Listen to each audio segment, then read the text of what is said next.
Hey guys, আসসালামু আলাইকুম। ইরাজ কিচেনে আপনাদেরকে স্বাগতম। আজকে আমি কাচকি শুটকি ভুনা করব। প্রথমে আমি প্যানেতে পরিমাণ মতো তেল দিয়ে দিব। এরপরে আমি পেঁয়াজ কুচি, রসুন কুচি দিয়ে ভেজে নিব।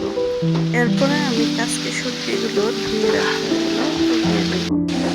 এরপরে আমি আদা রসুন বাটা, লবণ, ধনিয়ার গুঁড়ো, হলুদের গুঁড়ো, মরিচের গুঁড়ো দিয়ে এবার আমি নেড়েচেড়ে কষিয়ে নেব।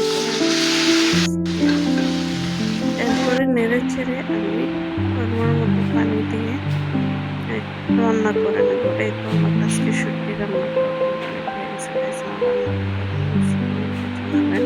লাইক, শেয়ার, কমেন্ট করবেন এবং ইউটিউব চ্যানেল হলে সাবস্ক্রাইব, ফেসবুক, ইনস্টাগ্রাম হলে ফলো করবেন।